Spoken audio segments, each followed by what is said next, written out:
Bem-vindo ao Destilado Literário.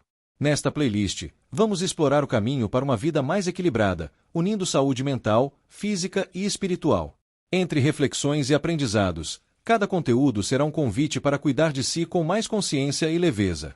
Prepare-se para destilar conhecimento e bem-estar em cada etapa dessa jornada. Então, respire fundo e prepare-se, porque vamos dar início ao destilado de hoje. Que bom ter você aqui!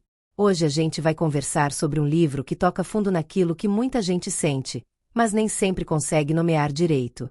O título já é um convite. Toda ansiedade merece um abraço, escrito pelo psicólogo e terapeuta familiar Alexandre Coimbra Amaral. E o que esse título quer dizer afinal? Que talvez o que a gente precise no meio de tanta correria, pressão e incertezas, seja de um abraço. Mas não qualquer abraço, um que acolhe, que compreende, que não julga. Esse não é um daqueles livros cheios de termos técnicos ou promessas milagrosas para se livrar da ansiedade. O que o Alexandre faz aqui é propor uma conversa, como se estivesse sentado ao nosso lado, com calma, olhando nos olhos e dizendo: tá tudo bem sentir o que você sente. A ideia principal do livro gira em torno da metáfora do abraço. A ansiedade, segundo ele, é como um pedido silencioso de acolhimento.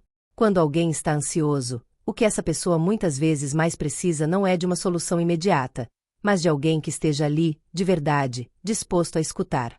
Um abraço na alma, no corpo, no coração. Logo de cara o autor já deixa claro que a ansiedade é uma emoção natural. Ela tem uma função importante: nos preparar para agir diante de uma ameaça. O problema é que na forma como vivemos hoje, ela está presente o tempo todo, mesmo quando não há ameaça real.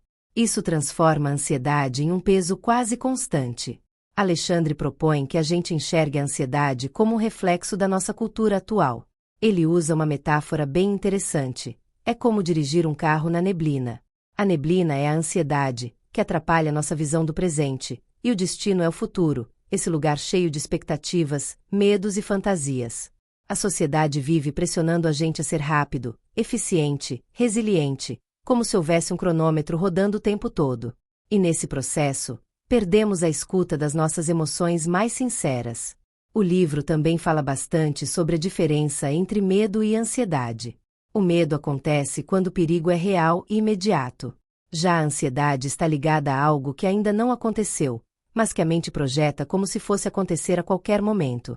E o pior, geralmente ela nos leva direto para o pior cenário possível. É como se a mente ficasse contando histórias de tragédias que talvez nunca venham a acontecer. E isso nos afasta do agora.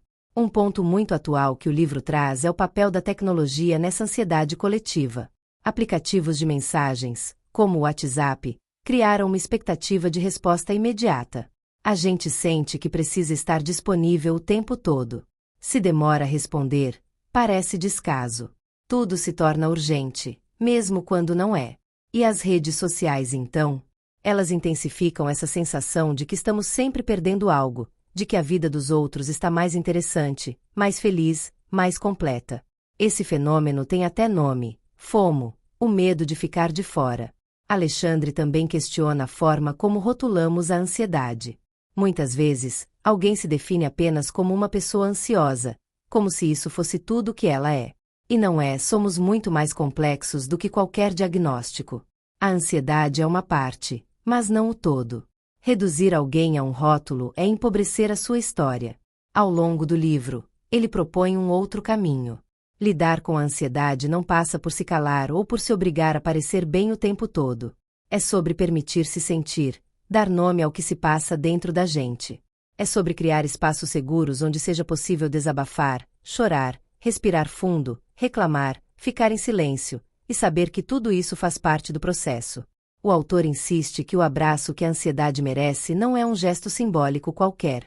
É um ato de coragem, de resistência contra o individualismo que nos isola e nos adoece.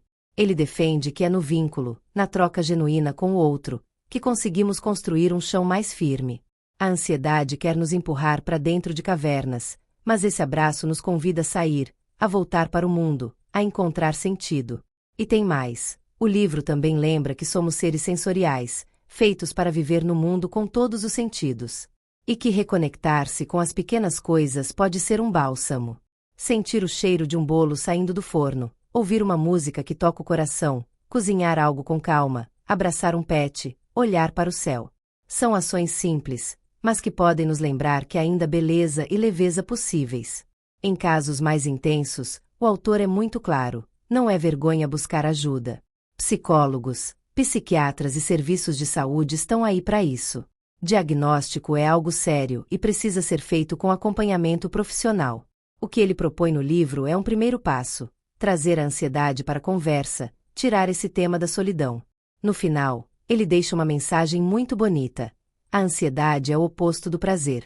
Ela tenta nos convencer de que tudo vai acabar mal, mas nós temos a chance de inverter isso, de transformar o medo em começo. Um recomeço mais leve, mais sincero, mais verdadeiro.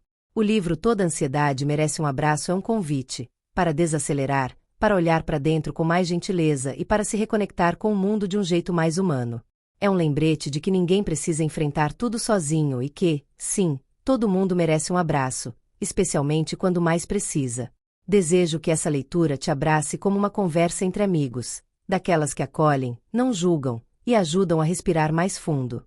Que cada página seja um convite para você se escutar com mais carinho. Boa leitura!